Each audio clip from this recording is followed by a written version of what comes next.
Guys, welcome back to another video. In today's video, we're talking about the two main ways that you can sell stuff and make a profit on eBay. Okay, so recently I've been getting a lot of conversations about what we do specifically with our store, how we make money, and how we're able to be profitable when it takes so long to actually turn a store like we're running profitable. See, for the longest time now, we've been running our eBay store selling video games, low margin items, low dollar items that we're trying to just sell in volume, which means to sell as many as possible, buy as many as possible, and ultimately be able to create conversions and as many sales as we can. Now, the coolest thing about this strategy is that it's something that's replicable, meaning that we can do it over and over again with consistency and treat it more like a business, which is where we're going to get to here in this video, because there are two ways to ultimately run an eBay store. The first one is like we've been doing as a business, and the second one, well, we're going to break it down here because I think that might be what more of you guys are looking for. So like I said, selling things in huge volumes and being able to do it over and over again consistently is very important to me as a seller, because if it's something that you want to make your full-time income and something that you want to be able to rely on for income,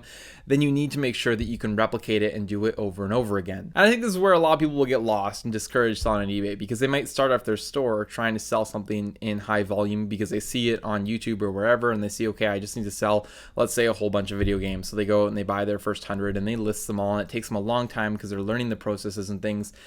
And then only a few of them sell, and they end up making a few dollars profit here and there on each item, and they kind of give up and they wonder what the heck. The reality is, if you're not trying to run a business out of your eBay store, if you're not trying to make something that will consistently produce the same amount of income over time, that you can, for example, make projections for the future on, because you know if you buy this many of this certain item, then this much of it will sell based on the historical sell-through rate of that item. If you're not looking for that, then what you might be looking for here is the second way that you can sell on eBay. And the second way, my friends, is what I like to call the hustle option. That's right. So you can create a business, something that, again, you can rely on, you can replicate, and you can do over and over again consistently to be able to create consistent income.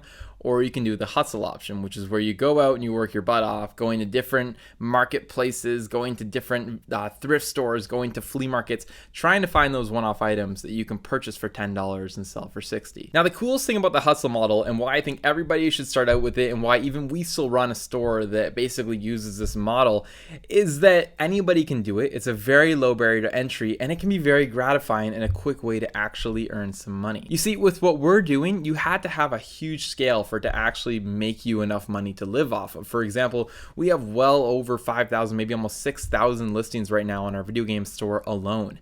You know, for somebody to get to that level when they're just a beginner, it will require a huge investment of capital and will also require a huge investment of time. But if you're doing the hustle model, where maybe you just go out and you buy 10 things for $10 and you try to sell them all for 80 to 100, well, now we're talking about a whole different game. Again, ultimately, if this is something that you want to take seriously and do it as a business, you should work on some sort of consistent model where you can, worry about getting consistent sales and making a way to actually make a consistent, reliable income on eBay. I can't emphasize that point enough, because with the hustle model, there'll be days that you'll go out, maybe a week that you go out and you don't find anything and you're not making money then.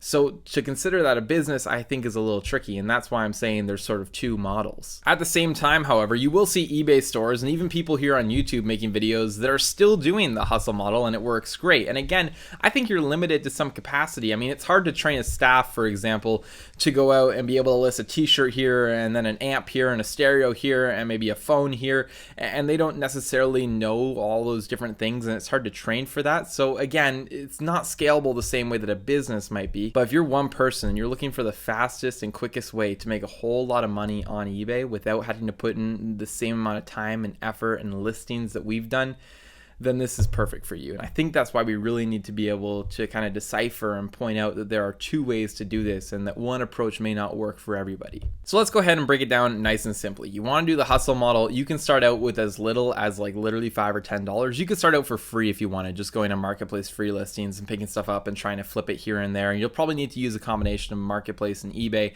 to go ahead and sell that stuff. Now, mind you, your time per each item is going to be a lot longer than what we would spend on, for example, one video game, because again, you've got to research this item, you've got to know about it, you've got to search it up when you source it, you've got to be able to test it. For example, if it's an electronic or something, for a piece of clothing, you may have to wash it. There's going to be a different process for every single item, so you need to be knowledgeable in all sorts of space. But it's a low barrier to entry, so you can start for free, and you can also work your way up, maybe start with like $100. You could start a little bit higher even if you wanted to, but I don't think you need much much more than that if you're just going out and trying to find the things that will sell the quickest for the most amount of profit. It will definitely, like I said, take you more time in each category, but especially in the sourcing category. I mean, you're going to be spending a lot of time driving around to different thrift stores, different flea markets before you can even establish any sort of supplier connections. And even if you have supplier connections, they're not going to be the most reliable because, again, they're for different sorts of things, unless maybe you can, nail down one supplier for comic books and another supplier for something else. But ultimately, when it comes to video games, we can post ads all over the place. We buy video games. We can reach out to 20 different video game stores and have hookups that will always bring us stuff. We can have different suppliers everywhere that get stuff, and they know who to come to.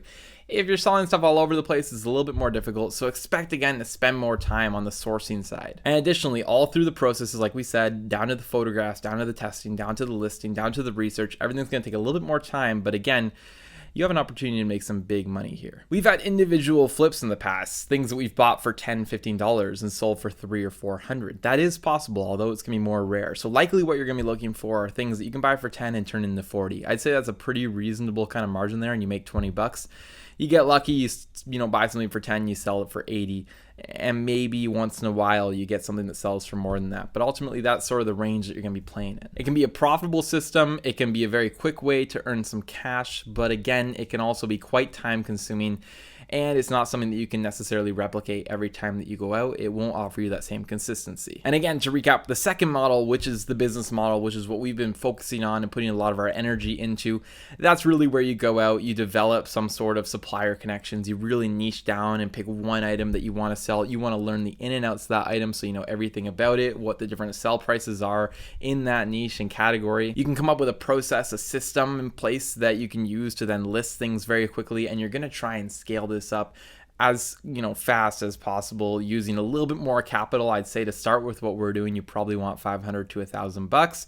You can start it with less. It'll just take you longer, of course, but that's sort of the main sort of amount of money that you're going to want to have going into this. But again, you pick one type of item, you get serious about it, you can literally build it to the point where you have tons and tons of things coming in from, again, suppliers that you can, create connections with and develop different, ways to get inventory. Put systems in place to sell your item, build a base or maybe even a following for your store so people come back, they know what to look for. You're going to get more combined orders, you're going to get things like that, people coming back, repeat customers. You can build a brand around it. And that, my friends, again, is something that you can turn into something much bigger. That's something that you can put employees in and maybe get them to work in the future. And I think when you see a lot of the largest stores on eBay, they may be clothing stores, they may be media stores, they may be electronic stores, but ultimately what they're all doing at the end of the day is focusing on one niche and finding something that they can replicate every single day so people can come in and work on the exact same stuff, turn it over, they know exactly what to expect, there's no surprises, and that's where some real money can be made. It's a longer term play, but it is possible. And again, if you want to get serious about eBay, that's the space that you need to operate in. So I hope you guys enjoyed this video and found value in it. It was something that I really felt like I needed to come out and talk about because I've gotten so many questions about it. I had a really good talk with somebody the other day about this exact topic, and I thought I need to make this video and clarify it because maybe there's some beginners out there that really have no interest in creating a business on eBay, and they think the best use of their $100 is in a video game lot that's going to take them a few months to sell through. Meanwhile, they could have spent that $100 on 10 items that they could sell for, $50 to $100 more and double, triple their money there in a week. And that's definitely one thing that they could do. Meanwhile, I know there are a lot of you guys following this channel who have a very serious vested interest in eBay and creating your own business out of it, and something that, again, actually has value and actually has an ability to generate cash flow over and over again for each period that it operates. And that's, again, what we're here to do. We'll always show a little bit of both, but at the end of the day, no matter which one you're doing, there's a great opportunity to make a great amount of money on eBay. And again, don't necessarily even limit yourself to one or the other. If you're running the business side and you find a good flip, then you can always take that on the side of your business. Maybe not so much the other way around. If you're flipping stuff and you all of a sudden want to turn it into a business, you definitely can, but it's a little bit more work on that end. Anyway, guys, again, hope you found value in this kind of discussion. I'd love to hear your thoughts down below in the comments as to how you operate your store and as to how you think these sort of two principles affect you, and if you would agree with what I'm saying in today's video. Anyway, if you guys enjoyed the video, be sure to go below and smash the like button on it. Leave any comments again down below. I'll try to respond to some of them. We'll get some conversation going. Subscribe to the channel if you're new, and I'll see you guys all in the next video.